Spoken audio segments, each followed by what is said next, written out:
Bill asked, Bill didn't ask. He asked for volunteers on who wanted to speak on this stuff, and I said I'll talk about the marketing methods side of it, because I'm not, in the whole business of marketing strategy and strategic thinking, but my company does a lot of stuff.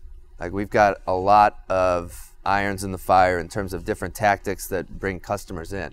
And one of the things that Bill said in a video we produced recently about that sales activity tool that him and I put together was, he opened with business either grows or dies. And at first I thought, well, that's a little dramatic, but as I thought about it, I thought that it actually is pretty true. I mean, I've worked in companies that stopped growing and declined and died, and it's not a fun thing. And you can point to different reasons why that happened, and there's more than one, but one of the key ones is that at least for that particular business, the sales and marketing function really broke down and the company ran out of business, right? So that just goes to show that business can die if it stops growing, and that it is important to have a lot of irons in the fire to generate new business and to continue growing.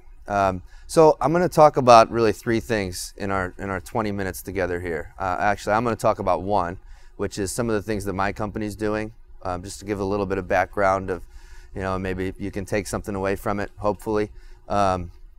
And then I've asked Adam and Tom to come on and talk a little bit as well. Adam's going to share some stories from his business, and Tom's going to talk about an audit that you can use. So as we're talking about all these methods and all these different things, I think sometimes it becomes a little daunting if you're looking at, well, I need to do a lot of these things, but I'm not sure where to even get started. There's just so much to do.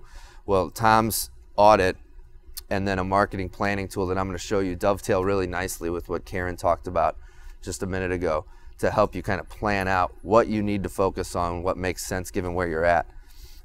So with my business, and I'm not going to dwell on this too much, but I changed when I started my company in 2010, and then late 2011 started Linked Selling, and now that's the entirety of my business.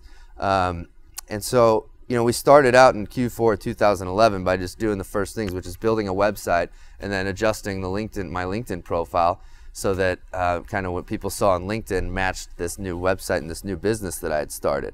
And from there, just started doing all the stuff online to generate business. So within a few months, started blogging and doing some webinars and starting with our email marketing and content and things like that, to where then a few months after that, we started investing in things like pay-per-click, focusing on SEO and some PR and guest blogging and things like that. So you can see there's a progression, right? So if you look at it all and think, boy, I need to do all these marketing things. Well, if I wasn't doing the things in Q1, then doing the things in Q2 would be a waste. Because if I'm doing PR, but I don't have a website that's going to convert traffic, then that's a complete waste of time. So, this just, more things we started doing in Q3 2012. We launched Linked University, started doing automated webinars so that the presentations we're doing kind of lived forever and generate new subscribers to our list literally every day. And the result of all this stuff is that, we've got a lot of stuff going on that are generating leads and new customers from a lot of different areas. And you can notice that I don't have on here local networking, although of course I do go have coffees with people every once in a while, so that kind of stuff should be on here too. But to me, there's different people that can be reached in different ways. So over the last couple months, I have 2 new clients that we've brought on in the last 2 months that both submitted our form on the website. I had a 10-minute phone call with people who I never knew existed before, and they said, okay, let's get started. Because they had been in our funnel, they're Linked University members, they felt so comfortable that they just knew they want someone to do this for them now, and they just called and basically said, will you do it for me? And that was it. Those people wouldn't have known about me otherwise. Clients that we have who we reached out to directly who had never heard of us through outbound email marketing. They would have never heard of us otherwise. So I think that the moral of the story with this isn't look how cool we are. that we're doing a lot of stuff, because a lot of the stuff, if you look at our stuff, isn't fantastic. There's a lot of areas we need to improve in, right? And I think everyone will probably agree that there's never a time when you don't need to improve in things. But if you're not working on adding new tactics to your arsenal, then you're eventually missing out on opportunities to reach people that can be reached in those places, right? So if you're solely focused on public speaking at live events, but not doing webinars, well, you're missing out on a total audience there that you could be tapping into. So I think that's the moral of the story here. Here's just another diagram showing the same stuff and how some of it works together and how different things drive the business and drive leads, with the 4 main pillars that we look at and keep track of, which is content, webinars, email, and then our LinkedIn campaigns. You know, and it says, are you investing in marketing that generates ROI? And I think that's something to keep in mind too. You know, obviously, you know, when you're investing in a marketing campaign or some new tactic, everybody thinks, is this going to generate revenue for me, right? Of course, that's a deciding factor. But when you're doing these things, think more analytically about how will you absolutely know, you know, and don't fall into that trap of just having a lot of marketing stuff and not knowing which of it's working, but some of it's working. So with that, I thought it would be important to bring up our friend Abe here, and a quote I found recently that I've been using all over the place. Abe basically says, spend a lot of time sharpening your axe before you actually chop down the tree. And so as that relates to what we're talking about today, put in the time to plan for what you're going to do before you just start doing stuff, right? So with that, you know, I asked Adam and Tom for the same reason to talk, because I have a lot of respect for what they're doing in their business from a standpoint of that they do a lot of things and they do a lot of things well. And I thought it would be nice to have them also contribute to a conversation about marketing methods. So I'm going to let Adam talk and Tom talk, and then I'll jump back on at the end. The way that I am naturally wired to persuade and to communicate with others is through the written word. I've just always seemed to have a knack for writing. So it should have really come as no surprise that when I started leveraging or started focusing on the marketing tactics that leverage my writing skills, that's when my business really took off. But it wasn't just focusing on things like blogging and writing articles and email autoresponders and things like that that made a difference. It was also the things that I stopped doing. So I've probably wasted weeks, maybe months of my life screwing around with web design. I know HTML, I am very comfortable with WordPress, I can do image editing and things like that, but I don't particularly enjoy doing that stuff, and if I'm honest with myself, I'm really not that good at it.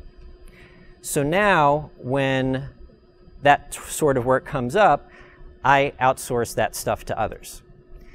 Number one, the end product usually ends up being a lot better, and number two, that frees me up to focus more time on writing. Another example is when it comes to AdWords campaigns. There's a lot of data analysis involved. And again, I can crunch the numbers, I know my way around a pivot table, but it's not what I really enjoy doing. So what I've done is I found a woman in Denver who spends 80% of her day in Excel, loves crunching numbers, so she focuses mostly on that while I focus on like the high-level strategy, coming up with ad copy concepts, coming up with the messaging for landing pages. Years ago, I heard an entrepreneur say that in your business, there are the $10 an hour, there's the $10 an hour work, the $100 an hour work, and the $1,000 an hour work. And your income is proportional to how much time you spend on each. I think that's true, but what I also think is true is that my $100 or $1,000 an hour work is somebody else's $10 an hour work, and vice versa. So for me, it makes a lot of sense to focus on the marketing methods that leverage writing. But that may not make sense for Karen. For Karen, probably makes more sense to focus on things that leverage her ability to, or her talents for networking and connecting with people. And He's not here today, but Mason, he belongs up on the stage, right? Put him in a live selling situation, put him in front of a video camera where he could create videos and get his message out there to the masses. That's his $100 or probably more likely $1,000 an hour work. There are no shortage of marketing methods out there that you can use to promote your business. And there are no shortage of marketing gurus out there telling you which ones they think you should be focusing on. I can and I have made the case for certain marketing methods above others. But what I think is more important is that you focus on the methods that allow you to leverage your unique capabilities, the ways that you are naturally wired to persuade and communicate with others. The other stuff you can outsource. I think what you'll find is when you focus on the things that you're naturally wired to do, and when you do the things that you enjoy doing and that you're better at than most people, that's where you find your $1,000 an hour work. And when you focus on those, your marketing and sales efforts are going to be so much more effective, and ultimately you're going to make a lot more money that way. So with that, I will turn things over to Tom. Josh promised you an audit. It's as much audit as it is high-level business plan. Josh put forward a large mind map of a lot of tactics, and Adam spoke eloquently about focusing on that which is core to your own natural talent. But in the end, whatever you choose to do and however you choose to get it done, it needs to fit within a broad marketing framework. And there are really 4 chapters to this framework or this audit or this plan. And a way to look at this is to ask yourself at all times, what am I doing to, number 1, attract, find new leads, bring people into the funnel. Number 2, engage. Keep those people who have come into the funnel engaged and connected to me. Number 3, convert those sales. And number 4, maximize. Maximize the lifetime value of the relationship with your clients. So the first question is, bear with me, sorry about this. How do you attract? And the key concept is market to the maybes. If you saw the website that Adam put up, or if you pay attention to the things that Josh was describing, or some of the ideas that we discussed at the table earlier today, the notion is you have to give people who connect with you in your marketing messages an opportunity to raise their hand and say yes when they are not ready buyers. If all you do in your marketing messaging, on your website, on your billboards, in your direct mail, in your broadcast, is say, here's what I do, here's why you should buy, and the call to action, here's how you buy, then you will connect with only the smallest sliver of your prospect universe, the ready buyer now. But if you say, click here to get a free report, or here's a way to do a Facebook contest to connect with me on social media, or some other way that somebody who is not a ready buyer but who is a maybe buyer would connect and raise the hand, then what you are doing is building a universe of followers, building a tribe, building connections with people who down the road may in fact buy from you. So the question for your audit is, what am I doing to attract people to market to the maybes? The second, the key to engagement, is to provide continuous value. Whether you're doing things on social media, whether you're doing things through a blog, whether you are posting, doing an audio or radio show. If all you do is pitch, pitch, pitch, here's what I sell, here's why you should buy, call to action, you will turn people off. If you provide continuous value to your audience in the form of a blog or effective content on social media, those people will like you and trust you and stay connected with you, be engaged, so that when the time comes for them to buy, they are with you. Thing number 3, the key to conversion. In the end, the key to sales is maximizing the number of conversations that you have with people who are true prospects and avoiding that time that you spend spinning your wheels talking to people who view you as a pest, not a guest. The beauty of the world in which we now market is that it is far easier than ever to separate prospects from suspects. You can pay attention to who clicked the link in my email regarding product or service X, who commented on my Facebook post about such and such topic against which I am selling a service. The more that you strategically think about what can I do in my email, my social media, my blog posts, and so forth to help see who within my universe of followers has interest in something, the more you are able to focus on conversations with key prospects as opposed to suspects. This is especially true in a B2B world where sales often come with meetings and face-to-face and phone calls as opposed to just hoping they click through on a website. So separating prospects from suspects and using tactics to do it. And finally, the key to maximization is once you have a relationship, provide value, continue to provide the same sort of value that you provide for your prospects, and show appreciation to your existing clients.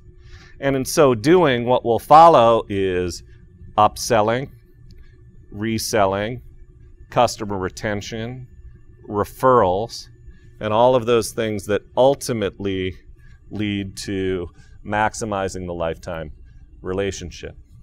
So here is the audit, and I'll just run through this very, very quickly.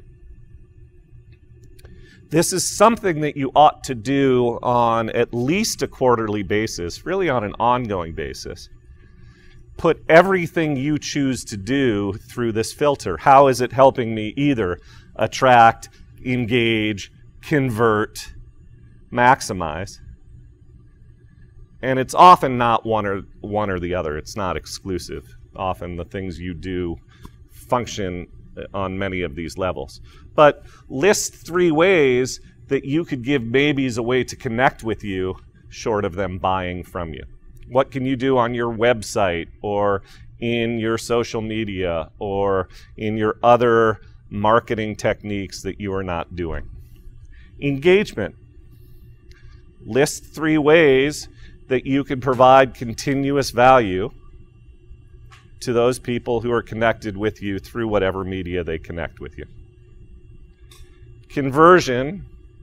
List 3 ways that you can separate true prospects from suspects so that you can have more effective, productive, comfortable, profitable selling conversations.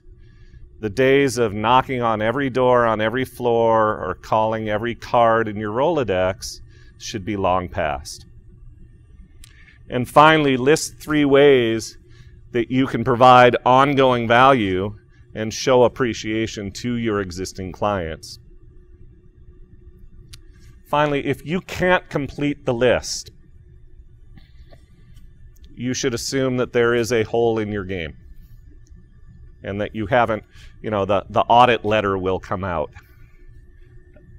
And even if you easily complete the list, try to go through the process and double from 3 to 6 and 6 to 12. And in so doing, you are effectively building out a marketing plan against which you can execute tactics. Thank you. So this is a little bit overlapping with the sheet that Karen was going over, with itemizing the actions and resources to help you get those actions done. This is something that Bill and I went over, and you can go to linkselling.com/planner, which will redirect you to this Excel spreadsheet. And this spreadsheet basically breaks down these marketing methods in some pretty broad categories, but you've got foundational items that everybody has to do. If you're not doing these things, knock them out. It goes into the community engagement type items, then brand extension, and then direct lead generation type items.